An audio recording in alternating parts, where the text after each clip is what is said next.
for this upcoming no season. one's wearing orange today.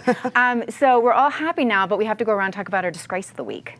I think we have to do it quickly. I'll try to go quickly. Alex Jones, InfoWars, jury verdict yesterday, $4.1 million. There's probably more money to come. To question and attack parents who have lost their kids in a school shooting, I just don't know how it gets lower than that. Mm-hmm. Peter Meyer, congressman from Michigan, lost the nomination for Republicans. Freshman congressman, one of the 10 that voted to impeach Donald Trump. There's egg on everyone's face here. Not only did they go with a candidate who's more likely to lose the general election, but Democrats also spent $500,000 to get him across the finish line as well, because they view him as an easier person to beat. I think that this is the cynicism that people hate in politics. Disgrace, though, is a strong word. So my disappointment of the week, okay.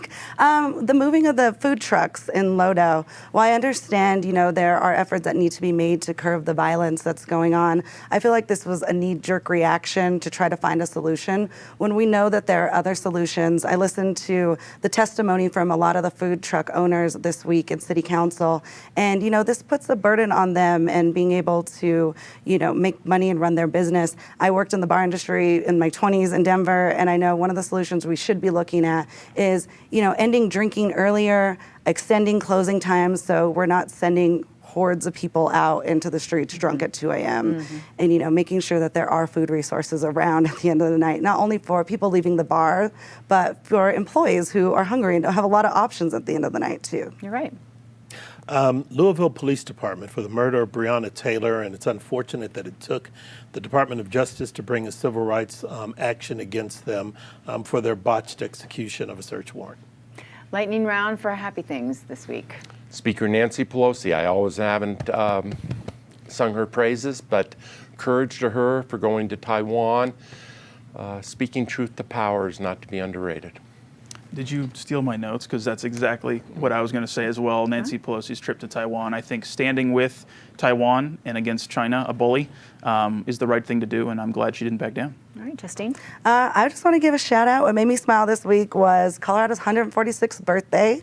Proud Colorado. My family's been here many generations, but it was really nice, especially on social media, to see everyone's nostalgic hike pictures, their pictures at the state line when they first moved here. So lots of joy celebrating our state. I like all of those. I wasn't here last week, so I still remember fondly Bill Russell. A wonderful man, a champion, a giant, a trailblazer, first black NBA coach while he was a player, and a civil rights activist. He will be greatly missed. All right. Thank you all.